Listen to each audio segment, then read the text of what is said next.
வா ஜோதா, வந்து அமரு. வணக்கம் அத்தை, என்னை அழைத்தீர்களா? உட்கார்.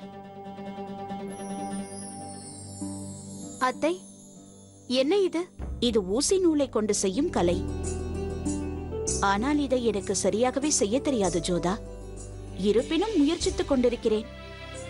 எதற்காக இந்த வயதில் இத்தகைய முயற்சியை நான் செய்து கொண்டிருக்கிறேன் என்று நீ நினைக்கலாம். ஆனால் ஒன்று ஜோதா, எவ்வளவு கடுமையான வேலையாக இருப்பினும் எனக்கு பிடித்தவர்களுக்காக இதை செய்ய வேண்டும் என்று நினைக்கிறேன். இதை உன்னை விட வேறு யார் நன்கு அறிவார் சொல்? உங்களுடைய ஆமிரில் கூட சாஸ்திரங்களையும் சம்பிரதாயங்களையும் பாதுகாப்பதற்காக ராணிகள் மிகவும் கஷ்டப்படுகிறார்கள். உனது தாயாரும் அப்படித்தான் இல்லையா? மீனா பஜார் கூட எங்களுடைய பாரம்பரியத்தில் நடத்தப்படும் ஒரு வழக்கம். முகலாயர்கள் இதை பல வருடங்களாக கடைபிடிக்கிறோம். இந்த பஜாரை ஏன் ஏற்பாடு செய்கிறார்கள் என்று அறிவாயா? அறிவேன். பாட்ஷாவை சந்தோஷப்படுத்துவதற்காகத்தான் இது நடைபெறுகின்றது. அந்த புறத்தில் இருக்கும் பெண்கள் அவர் பார்வையில் உயர்வதற்காக ஒருவரை ஒருவர் தாழ்த்திக் கொள்வதற்கான வாய்ப்பை விடுவதில்லை. ஆனால் ஜோதா, முதலில் மீனா பஜார் ஆரம்பித்த போது அதற்கு பின்பு ஒரு உயர்ந்த நோக்கம் இருந்தது. அந்த புறத்தில் இருக்கும் பேகங்களும் அடிமைகளும் வெளி உலகத்தை பார்ப்பதற்கு ஒரு நல்ல வாய்ப்பாக இருக்கும். இதில் பொருட்களை விற்பது மட்டும் நோக்கமல்ல, சில நாட்கள் சுதந்திரமாகவும் இருக்கிறார்கள். அதில் பங்கேற்காமல் அதை பற்றி தெரிந்து கொள்வது மிகவும் கடினம். நனையாமல் நீச்சல் கற்றுக்கொள்ள முடியாது அல்லவா? அதே போன்றுதான் இதுவும். ராணிகளும் தாசிகளும் பல நாட்களாக ஜலாலின் பார்வைக்காக காத்து கொண்டிருக்கிறார்கள். இந்த ஒரு சந்தர்ப்பத்தில் தான் அவர்கள் ஷெஹன்ஷாவை நேரில் பார்க்க முடியும். அவர்களும் மகிழ்ச்சி அடைவார்கள். அவர்களின் குறை ஜலாலுக்கு தெரியும். ஒன்று தெரியுமா? இதில் பெண்கள் மட்டுமே பங்கேற்க முடியும். கடைகளை அமைப்பவர்களும் பெண்களே, விற்பவர்களும் பெண்களே, அதை வாங்கிக் கொள்வதும் பெண்கள்தான்.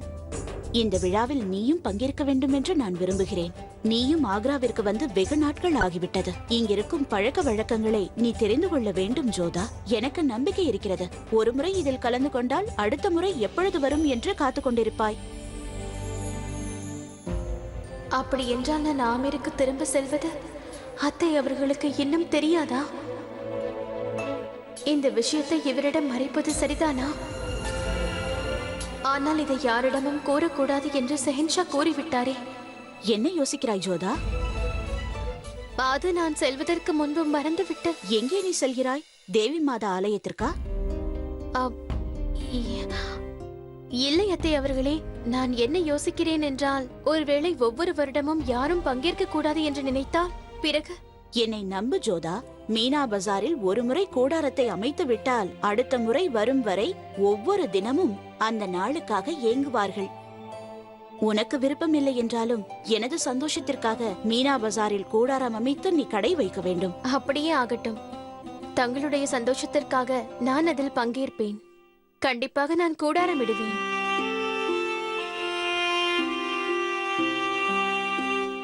உன் மீது எனக்கு எப்பொழுதும் நம்பிக்கை உண்டு. மீனா பஜாரில் நீ சிறப்பாக செயல்படுவாய் என்றும் எனக்கு தெரியும்.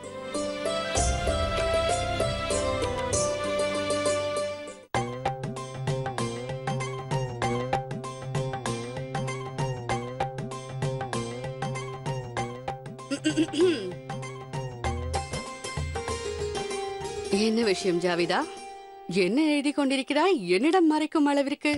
என்னவென்று கூறுவது? என்னிடம் ஒரு அற்புதமான ஆலோசனை இருக்கின்றது. இதை மட்டும் தாங்கள் கேட்டீர்கள் என்றால் அப்படியே ஆனந்தத்தில் பொங்கி விடுவீர்கள். அப்படியே பிரியாணி அரிசியை போல். அப்படியா? பிரியாணியின் அரிசியை போல் நான் பொங்க வேண்டும் என்று நினைக்கிறாயா? சரி, அது என்னவென்று என்னிடம் சொல். சுவற்றிற்கு கூட செவிகள் இருக்கும் என்பதை உங்களிடம்தான் கற்றேன். இதை சரியாகத்தான் கூறுகிறீர்கள். சரி, இதை என்னிடம் கூற வேண்டாம். நானே படித்து தெரிந்து கொள்கிறேன். வேண்டாம் வேண்டாம். சுவருக்கு செவிகள் இருக்கும் பொழுது எவ்வாறு கண்கள் மட்டும் இருக்காமல் போகும்? இதை யாராவது பார்த்து விடுவார்கள். ஜாவிதா, வெகு காலத்திற்கு பிறகு இன்று என் மனம் மிகவும் மகிழ்ச்சியாக இருக்கிறது. மகிழ்ச்சிக்கு காரணம் என்னவென்று கூறுங்களேன். இது ஜோதா பேகத்தினால் வந்தது. எவ்வாறு அப்படி இருக்கும்? ஏனென்றால் அவள் வாழ்க்கையிலேயே மகிழ்ச்சி இல்லை. அவர் வாழ்க்கையிலேயே ஒரு பிரச்சனை முடிந்தவுடன் இன்னொரு பிரச்சனை வந்து விடுகிறது. நீ சரியாகத்தான் கூறுகிறாய். ஆனால் இதன் பிறகு ஜோதா பேகத்தின் இன்னல்கள் சரியாக போகிறது. ஜோதா தாய் வீட்டிற்கு செல்கிறார். இதன் மூலம் அவரின் எல்லா துன்பங்களும் தீர்ந்து விட போகிறது. அப்படி என்றால் தாங்கள் எங்கு செல்ல போகிறீர்கள்? ஜாவிதா, அதாவது நான் என்ன கூற வந்தேன் என்றால், ஜோதா பேகம் போல் தங்கள் மீதும் சேன்ஷாவின் வருங்கால வாரிசை கொல்ல வந்த பழி உள்ளதல்லவா? அதனால் ஜோதா பேகம் செல்வது போல் தாங்களும் தங்கள் அம்மா வீட்டிற்கு செல்வீர்களா இல்லையா? நீ சரியான விளையாட்டு பிள்ளை. ஜோதா பேகம் மட்டும் தான் தாய் வீட்டிற்கு செல்கிறார். அதோடு ஜோதா பேகத்திற்கு ஆக்ராவின் மீது பற்றில்லை. அதனால்தான் ஆமீருக்கு செல்கிறார். அவர் விருப்பம் போல் அவர் அங்கு நிம்மதியாக இருப்பார். இங்கு நானும் நிம்மதியாக இருப்பேன். நான் என்ன கூற வந்தேன் என்றால், நம் அந்தப்புறம் நம் விருப்பத்தின்படியே இருக்கும். என்னால் தான் ஜோதா பேகத்தை மறக்கவே முடியாது. உன்னால் மறக்க முடியாது என்றால் உன்னையும் சேர்த்து அவருடன் ஆமீருக்கு அனுப்பி வைக்கிறேன். நான் சென்று விட்டால் உங்களுக்கு யார் சேவை செய்வார்கள்? அதே போல் தங்களுக்கு ஆலோசனை. நான் சென்று விட்டேன் என்றால் தங்களிடம் யார் இவ்வாறு பேசுவார்கள்? இவ்வாறு பேசி யார் உங்களை மகிழ்ச்சியாக வைத்திருப்பார்கள்? தங்களுடைய முழு மகிழ்ச்சிக்கும் காரணம் நான் தானே. அப்படித்தானே அத்தியவர்களே? நீ என் மகிழ்ச்சி அல்ல, என் வாழ்வில் நான் செய்த மிகப்பெரிய தவறின் விளைவு. ஏதாவது கூறினீர்களா? எனக்கு குளிர்ந்த சர்பத் வேண்டும். சரி அத்தையே, நான் இப்பொழுதே உங்களுக்காக நன்றாக சர்பத் செய்து கொண்டு வருகிறேன். சரியா?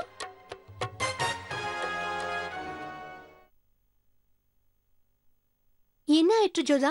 மகாராணி அவர்கள் என்ன கூறினார்கள்? நான் மீனா பஜாரில் கலந்து கொண்டே ஆக வேண்டும். ஆனால் உனக்கு தான் அதில் விருப்பம் இல்லையே. உண்மைதான், எனக்கு அதில் விருப்பமில்லை. ஆனால் அத்தை அவர்கள் ஆசைப்படுகிறார்களே. அப்படியானால் சரி, நாமும் சகின்ஷா அவர்களுக்கு பிடித்தமான பொருட்களை கூடாரத்தில் அமைப்போம். அப்படியும் செய்யலாம். இல்லையேல் அவருக்கு பிடிக்காத பொருட்களை வைக்கலாம். என்ன யோசிக்கிறீர்கள்? ஒன்றுமில்லை.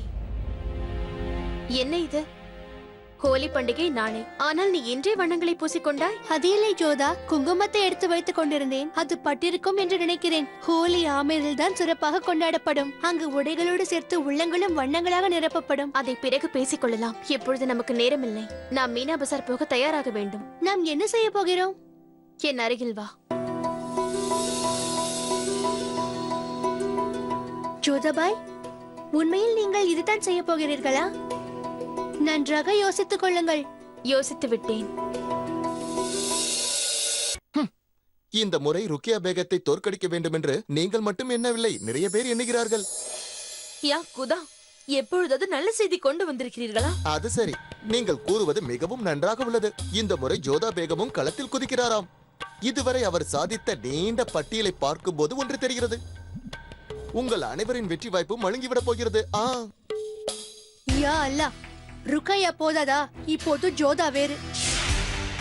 இவ்வாறே நடந்தால் எங்கள் நிலைமை இன்னும் மோசமாகி போய்விடும். நையாண்டித்தனமாக இருந்தாலும் உங்களது ஓமை ஒப்பற்றதாக இருக்கிறது. ஓஷியார், நீ எப்பொழுதும் எச்சரிக்கையாகத்தான் இருக்கின்றாய். சேன்ஷாவை கவரும் மார்க்கம் ஏதாவது இருந்தால் கூறக்கூடாதா? கூறுவதால் ஒன்றுமில்லை, ஆனால் விசுவாசம் என்று ஒன்று இருக்கிறது அல்லவா? நான் ருக்கியா பேகத்தின் விசுவாசி. அவருக்கு எதிராக எவ்வாறு செயல்பட முடியும்? அப்படி செய்து எனக்கு நானே அழிவை தேடிக்கொள்ள முடியுமா?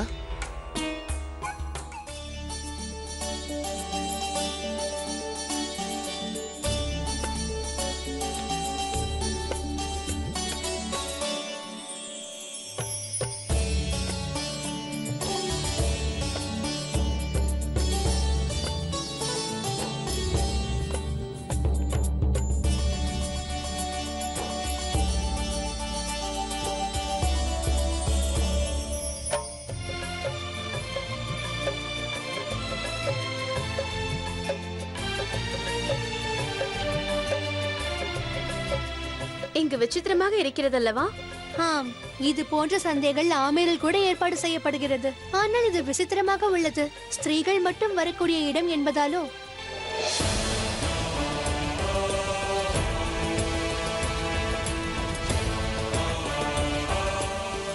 ஹுசூர், இவளை விடுங்கள். தாங்கள் என்னுடைய கூடாரத்திற்கு வந்து என் கூடாரத்தை சிறப்பியுங்கள்.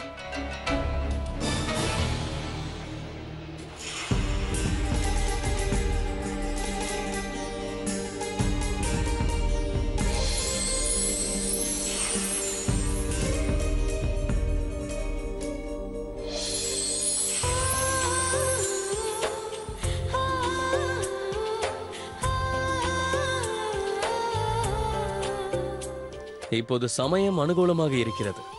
இம்முறை தாங்கள் எனக்காக என்ன கொண்டு வந்துள்ளீர்கள் என்று காட்டுங்கள், பார்க்கலாம். இந்துஸ்தானின் திறமையான நெசவாளர்கள் நெய்த துப்பட்டா. தங்களுக்காகவே அது வரவழைக்கப்பட்டது. பிரமாதம். இது பார்ப்பதற்கு மிகவும் அழகாக இருக்கிறது. எனது 3 முக்கியமான பேகங்களுக்காக 3 துப்பட்டாவை கொடுங்கள். கண்டிப்பாக செஹன்ஷா. இதை எடுத்துக் கொள்ளுங்கள் ஷெஹன்ஷா. தங்கத்தாலும் வெள்ளி இடைகளாலும் இது செய்யப்பட்டது.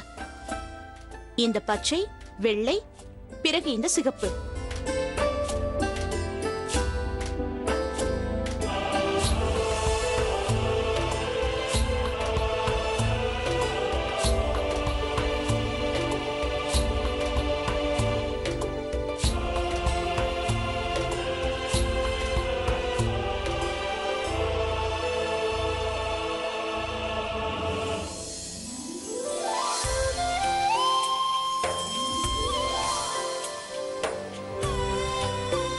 இந்த துப்பட்டா உனக்காகத்தான் ருக்கையா.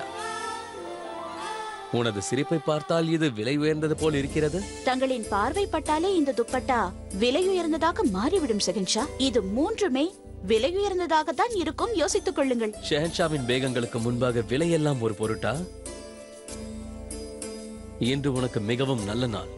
இதன் விலை என்னவாக இருந்தாலும் நான் உடனே வாங்கி விடுவேன். என்று நான் வாங்கிய பொருட்களில் இதுதான் விலை உயர்ந்தது. மிக்க நன்றி செகன்ஷா.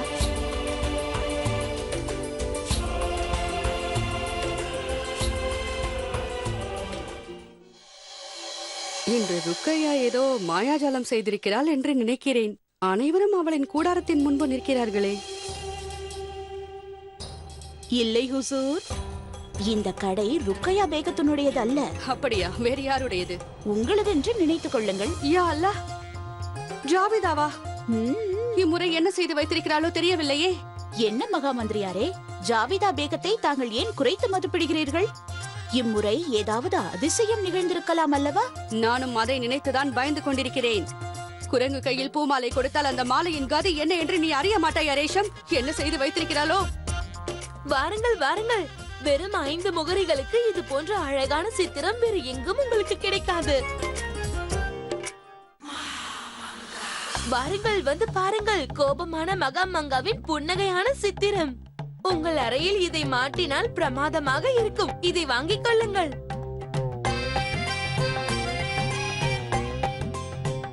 ஜாவிதா, அத்தை அவர்களே! ஜாவிதா, ஏன் இவ்வாறெல்லாம் நடந்து கொள்கிறாய்? நான் ஒன்றும் தவறாக நடக்கவில்லையே. உங்கள் மீதுள்ள அன்பை தானே காட்டினேன். இங்கே பார்த்தீர்களா? உங்கள் சிரிப்பை நான் இந்த சித்திரத்தில் வரைந்துள்ளேன். என் அறிவை பாராட்ட வேண்டும் என்று தோன்றினால் நன்றாக பாராட்டுங்கள். இங்கே பாருங்கள், வந்தவர்களுக்கு தங்கள் புன்னகை முகம் எவ்வளவு பிடித்திருக்கிறது தெரியுமா? தாங்களுக்கு சிரிப்பு வரும் என்பதை அவர்கள் நம்பவே இல்லை. நீங்கள் சிரித்ததை இதுவரை யாரும் பார்க்கவில்லை அல்லவா? அத்தை அவர்களை, அனைவருக்காகவும் நீங்கள் ஒருமுறை சிரித்து காட்டுங்கள். தங்களால் சிரிக்க முடியும் என்பதை நிரூபித்து காட்டுங்கள். இவை அனைத்தையும் மூட்டை கட்டி கொடையை மூடு ஜாவிதா. என்ன அத்தை அவர்களை, நான் என்ன ஓவியங்களை விற்க வேண்டும் என்று இருக்கிறேன். நான் சேன்ஷாவிற்காக காத்துக் கொண்டிருக்கின்றேன். எப்பொழுது வந்து அவர் என் ஓவிய கடலில் நீந்த போகின்றாரோ? உங்களுக்கும் இது பிடித்திருக்கின்றது அல்லவா? உனக்கு எவ்வாறு தோன்றுகிறது? எனக்கு என்ன தோன்றுகிறது என்றால், உங்களுடைய சந்தோஷத்தை உங்களால் வார்த்தைகளில் கூறவே முடியவில்லை என்று தோன்றுகிறது. தபசத்திற்கு மட்டும் தெரிந்தால், அவள் உதவியால் தீட்டப்பட்ட ஓவியம் உங்களுக்கு பிடித்திருக்கிறது என்று தெரிந்தால் அவள் தரையில் கால் வைக்க மாட்டாள். நான் சொல்வதை கேள். இந்த ஓவியம் அனைத்தையும் மூட்டை கட்டு. ஆனால் உங்களுக்கு பிடித்திருந்தால் இதை விற்பதற்கு அனுமதி அளியுங்கள். ஜாவிதா, உனக்கு எவ்வாறு புரிய வைப்பது? நீ கடின உழைப்பால் இந்த ஓவியத்தை தீட்டிருக்கிறாய் அல்லவா? அதனால் இதை மற்றவரிடம் விற்பதற்கு எனக்கு மனம் வரவில்லை. அதனால் இவை அனைத்தையும் நானே வாங்கிக் கொள்கிறேன். ஒன்றை கூட நான் விடப்போவதில்லை. நிஜமாகவா? சரி.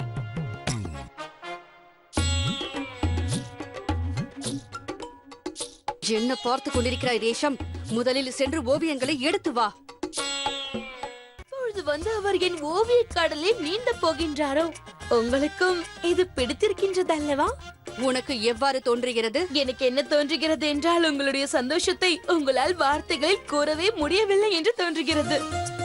தபசத்திற்கு மட்டும் தெரிந்தால் அவள் உதவியால் தீட்டப்பட்ட ஓவியம் உங்களுக்கு பிடித்திருக்கிறது என்று தெரிந்தால் அவள் தரையில் கால் வைக்க மாட்டாள். நான் சொல்வதை கேள்.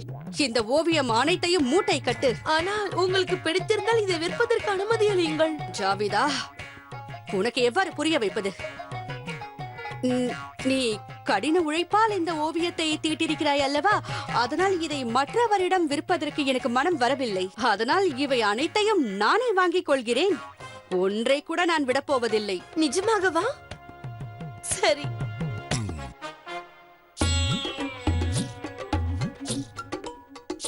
என்ன பார்த்து கொண்டிருக்கிறாய் ரேஷம்? முதலில் சென்று ஓவியங்களை எடுத்து வா.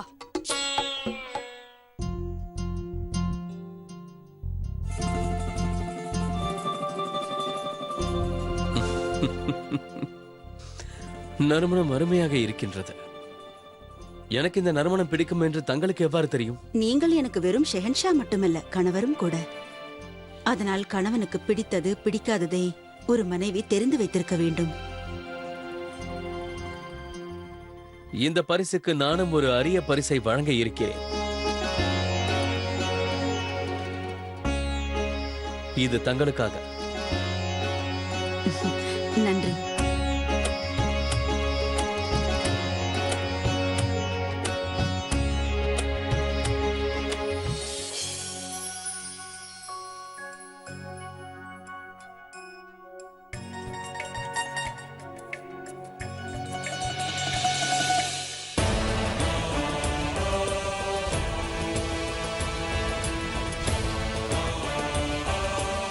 தாங்கள் முகலாய சம்பிரதாயத்தின்படி மீனா பசாரில் பங்கெடுத்ததற்காக நான் நன்றி கூறுகிறேன். எதற்காக தாங்கள் வண்ணப்பொடி கூடாரம் அமைத்தீர்கள்? நான் கோடாரத்தை ஏன் அமைத்தேன் என்று தங்களுக்கு விளக்க வேண்டிய அவசியம் இல்லை என்று நினைக்கிறேன். பொருட்களை பார்வைக்கு வைத்தீர்கள் என்றால் அதற்கான காரணத்தையும் கூற வேண்டும். அதுதான் எங்கள் வழக்கம் ஜோதா பேகம். வண்ணங்கள் மகத்துவத்தை தங்களுக்கு எவ்வாறு விவரிப்பது? மனிதர்களுடைய உறவுகள் வண்ணங்கள் இழந்து நிற்கலாம், ஆனால் மனிதனுக்கு வண்ணங்களோடு இருக்கும் உறவு என்றும் மாறாது. இதை மட்டும் புரிந்து கொள்ளுங்கள். என் வாழ்வில் இதற்கு முன்பு வண்ணங்கள் இருந்தது, எப்பொழுதும் இருக்கும். வண்ணங்கள் தான் நம் வாழ்க்கையின் ஆதாரம். படைப்பிற்கு அதுவே ஆதாரம். இரண்டு வண்ணங்கள் ஒன்றோடொன்று கலந்து புது வண்ணம் பிறக்கின்றது. ஆனால் ஒன்றோடொன்று கலக்க முடியவில்லை என்றால் இறுதியில் அது அலங்கோலமாகி விடுகின்றது. மனிதனையோ அல்லது பொருளையோ வண்ணத்திற்கு அதன் குணத்தை மாற்றும் சக்தி உள்ளது.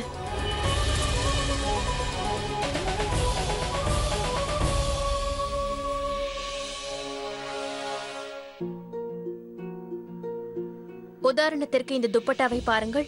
இது வெள்ளை நிறம். இது அமைதியின் மறு ரூபமாகும். ஆனால் இதன் மேல் வேறு வண்ணம் விழும்போது இதன் உண்மையான குணம் மாறிவிடுகின்றது.